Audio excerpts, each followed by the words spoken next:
So what's up people, and welcome to the chapters 14 and 15 discussion of Choujin X. So yeah, Sui Ishida has been on a roll these past few weeks, and he's been bringing out chapters really quickly.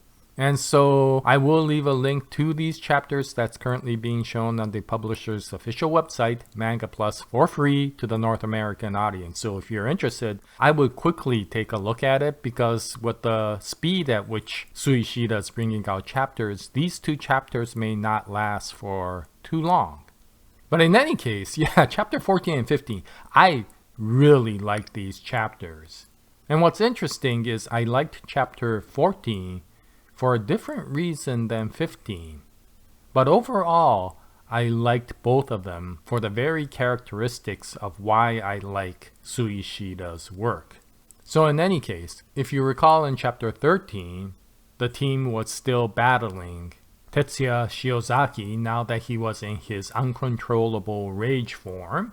And at the end of chapter 13, we saw Tokyo take a small pipe and step up to the plate and tell Shiozaki that he was going to challenge him to a baseball match.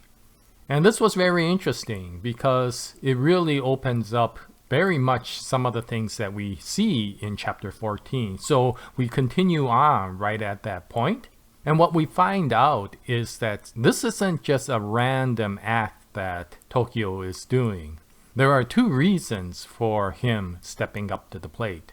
First of all, his Choujin powers are a bird beast mode.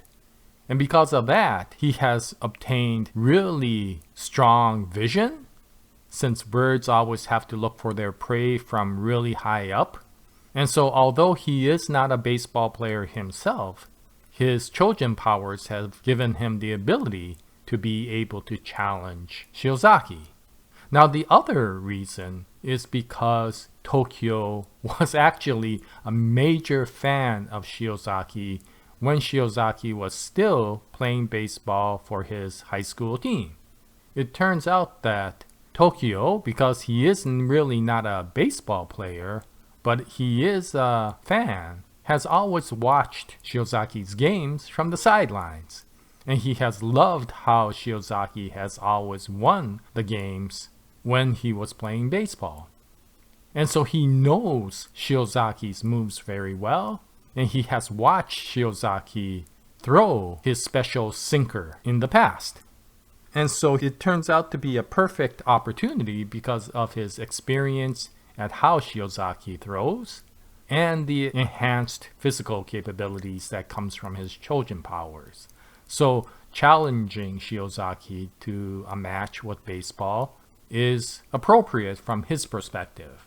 Now, as good as Tokyo's physical powers have become, Shiozaki has also enhanced his physical capabilities, so his baseball pitching powers are significantly increased, and Tokyo finds out when Shiozaki throws a fastball at him and almost rips off his arm. And so at that point, Tokyo realizes that his standard Choujin powers may not be enough to take on Shiozaki. And so he asks Michael how Simon was able to go into his enhanced state, and he would like to do so as well, a form which the veteran Choujins call raise. And Michael was a little bit hesitant because to be able to get into that state, you really have to put your body into a serious amount of trauma. From what it seems like, the Choujin powers respond to that trauma by leveling up. You could call it a limit break, but the risk is that if the Choujin powers don't react, you can potentially die because you put so much trauma on your body. But because Tokyo insists on being able to go into the raise, Michael responds by kicking him right in the face and almost snapping his neck. But because of that, he was successfully able to go into his raise and level up to a much stronger beast mode. And now this gave Tokyo the ability to successfully challenge Shiozaki. And instead of a fastball, he asks Shiozaki to throw his signature sinker pitch. And not being able to ignore a challenge, Shiozaki does exactly that. And when he does, Tokyo is able to hit the ball, maybe not well, but well enough to be able to send it back. And because it is from Shiozaki's Choujin form, he immediately sinks into the ground the moment he hits the ball. But what's interesting is the ball pops up. And of course, if Shiozaki wanted to continue to go on his rage mode, all he has to do is ignore that pop-up and continue to create chaos all over the place. However, because Shiozaki's entire Choujin form came from his desire to play baseball, he could not ignore the fact that there was an opportunity to catch that pop-up. So of course, Shiozaki goes after it, going, I got it. And the moment he caught the ball, of course, he gets affected by his own Choujin powers and immediately sinks into the ground. So I found this battle to be extremely unique. This isn't a battle of who becomes more powerful. You become so powered up and become a Super Saiyan that you could destroy everybody around you. No, this is not even strategy. This is just the situation of people's persona that just happen to take this challenge and end up with this result. And so I really like that about Sui Ishida. A lot of times his battles aren't about how to overcome the enemy or the enemy having an evil motive, but personalities that often clash that will create the situation that ends up in a conflict. And a lot of times the conflict is not about evil and good. And a lot of times the overcoming of the conflict is not about one is more powerful or skillful than the other. It just happens that due to the weird circumstances and personalities, the conflict ends up in a certain result. And this one was a really good representation of just how Sui Ishida often shows these situations. Now with Shiozaki down, they are able to take control of the situation. Now of course Ellie comes out worries very much about Tokyo and makes sure that he is okay. But in any case, this for the most part turns out well. And what's interesting is their actions, Ellie's and Tokyo's, considering they're a new Choujin rookie, their success in being able to take down Shiozaki impresses a lot of the higher up officers. And so this action gives them enough justification to give Ellie and Tokyo a true Choujin status in the Yamato Mori organization. And so they become full-fledged Choujins. But at the same time, we then cut to a scene of that smoke Choujin, that really evil one that was chasing Ellie. And he seems to be talking to some higher demonic being. And they both state that they notice that one of their beastly Choujins has woken up, which of course is referring to Tokyo. And the image of that demonic being is seriously disturbing. So what this of course implies is that because Tokyo took the syringe and gave himself the Choujin powers that were being distributed by the smoke Choujin, he may now be kind of under their objectives, the motives for which they distributed those serums in the first place. And if they say he has awoken as the beastly form that they were hoping for, there may be a situation later on that he won't be able to control his beast Choujin powers as well, or he may actually go towards the dark side, because that was the whole purpose for distributing these syringes of serums. And if that's the case, maybe that's one of the reasons why Azuma is so much darker than he was in the past. Maybe the Choujin serums are working on him even better than they are on Tokyo. And if that's the case, there may be a possibility that Azuma will become antagonist Choujin in the future. It'll be interesting to see what happens. But in any case, because Tokyo is now being focused by these evil Choujin, it'll be interesting to see what happens. I got a feeling they're going to go after him a lot harder than in the past. But in any case, that does close out chapter 14. And we go on to chapter 15, which I found to be a really good chapter as well. This is very much signature of Sui Ishida's writing style. As with his previous work, Tokyo Ghoul, a lot of the times I loved his work had nothing to do with the battles or the objectives or the plot, but more to do with the day-to-day personal interactions that the characters have. And in many ways, although this is a superhero type of story, because it's Sui Ishida, I got a feeling a lot of it will become more a slice of life story than just a superhero story. And in fact, I would say Choujin X is a lot more focused towards the day-to-day slice of life sort of storyline than his previous work, Tokyo Ghoul, which was focused a lot more on the battles and the conflicts. And if that's the case, I'm really looking forward to it because I expect more of what happens in chapter 15. Now, chapter 15 is basically kind of the wrap-up of this entire previous arc that revolved around Shiozaki. Shiozaki is now back to being normal again, and Tokyo has somewhat recovered from the conflict. And those two get together again to have a little bit of a discussion. And Shiozaki's basically sitting there trying to talk with Tokyo about why he turned into uncontrollable raging Choujin in the first place. And after his self-interpretation, he realized that although he did a lot of wrong things, such as robbing the bank and hanging out with the wrong type of people, all of this didn't revolve around something that he wanted to do negatively. When he was trying to catch the ball, he finally realized what was motivating everything in the first place, which was his continued desire to play baseball. And that's why he went the way he did and steered himself wrong. But it's also why he ended up being defeated by Tokyo. And he will go, of course, to jail for his actions. But he does tell Tokyo that once he comes out of jail, he would like to see if he could have another match with Tokyo.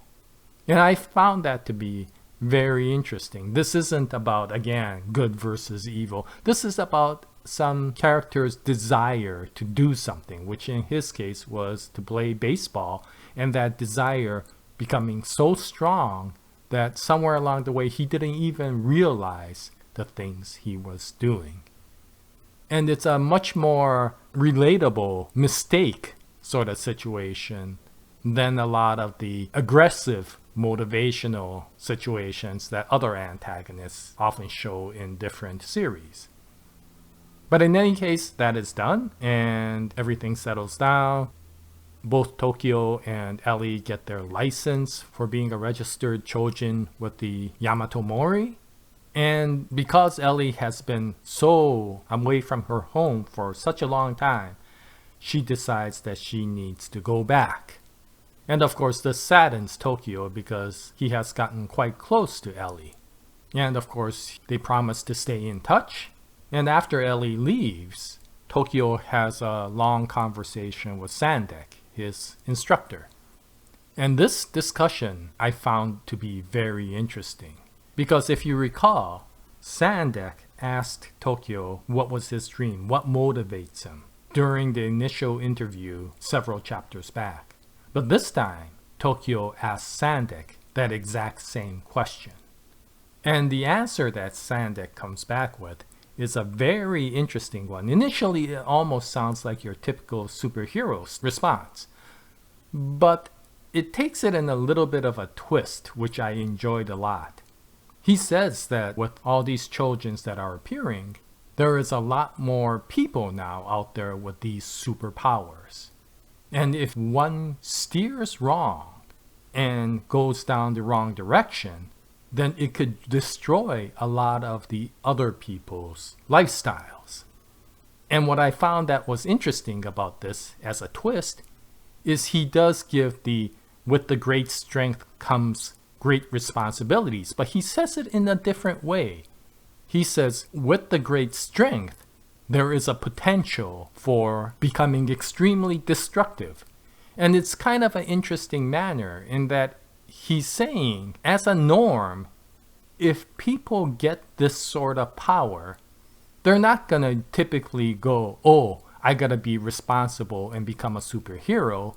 They're going to try to exploit that power to get ahead in their own self-interests. It's a very selfish, but a very natural response. And so if a Choujin is created, there is more probability that it will go down the wrong path of disrupting the road than protecting the road. And so his dream is to become the one Choujin that protects the road so that people who don't have powers can continue on with their lives. It was a very interesting way of saying it. It wasn't the positive, oh, I gotta be more responsible. It was more to correct the negative, which is most people will go down the wrong path, so I have to protect society from it, which I thought was a very interesting way to perceive the same sort of comment that you often hear in other superhero stories. And of course, Sandek's comments inspire Tokyo, and for the first time he finally, I think, has a dream. And it is a dream that's very similar to Sandek's in that he basically just wants to help society out. If he can do that, that would be great. And so you see this kind of progression of things going on, the developments of certain characters, but it's going in a way that's a lot more, again, slice of life. It's less shonen in that I gotta grow to the next level and get the milestone. It's just regular statements. Maybe it is okay to continue on as you are, but hopefully focus so that you can help society in the future. And so I always found Sui Ishida's character interactions to be very interesting because it doesn't often take that traditional superhero trope, but go a slightly more different direction that is more relatable to what an average person might do under the situation of receiving superhero powers. But in any case, chapter 15 continues on where not everything is beautiful. And we do find the dark side of Sui Ishida coming out. Because if you recall, Ellie purchased a roller boy Yeye because she borrowed one from a kid who was running around during the time when she was trying to escape from that evil Choujin with smoke powers. And so she went to the boy's house to return it. And that's when she is met with his father. And his father tells Ellie that due to the collateral damage that occurred during the time the smoke Choujin was going after her, his son got caught up in it and got killed. And so he was grieving seriously about that. And Ellie realizes that although she wasn't the one who directly killed the son, it was because of the situation where she borrowed the roller boy Yeye that dragged the son into the entire situation. And this was, again, very interesting because if you see a lot of, again, superhero stories, you see a lot of battles going on and people shooting tremendous amount of powers, and then everything resolves with the evil antagonist getting caught or killed, and all is well and everybody is happy. But typically, if you wield that sort of power around in a conflict, you're going to create a tremendous amount of collateral damage. And Ellie finds out that even if you're in the right side of the conflict, you may be one of the reasons why people around you die. And this hits very hard to Ellie. And in a different way from how Sandek inspired Tokyo, this situation changes her dramatically.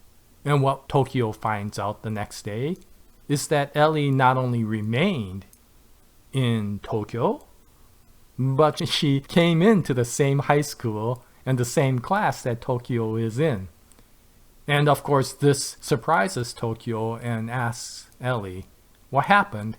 And all Ellie responds is that I am going to stay here to make some money and to help the situation out. And so I love chapter 15. This isn't the typical, oh, we overcame the antagonist and I feel so good and let's go on to the next one and raise ourselves up to the next level like you see in a lot of shonen mangas. This one shows both the positive and the negative aspects of the situation and how both can eventually motivate you in one direction or another. It may not always be positive. It was in this case, but again, all positive situations may not be an outcome due to positive results. And in the case of Ellie, it was a completely negative experience that she had that made her realize, my gosh, I gotta do something about this. And knowing how Ellie's characteristic is, because Sui Ishida introduced her early on, I felt that this turned out to be a wonderful way of showing how that personality can move forward during a negative experience. So I really enjoyed chapters 14 and 15 very much because it really did show the strength of Sui Ishida's writing. And I am looking forward to seeing what happens because now we raise the bar. This was the kind of slow introduction of the world, but we now are increasing the conflict and things will probably get even more intense as it goes along. But we'll see what happens once chapters 16 and 17 come out, and when they do, I will bring out another video. But that is the chapters 14 and 15 discussion of Choujin X. Thank you very much for listening. If you have any comments, please post them in the comment section below. And until the next video, happy manga reading, and as always, Jaya, nice day everyone.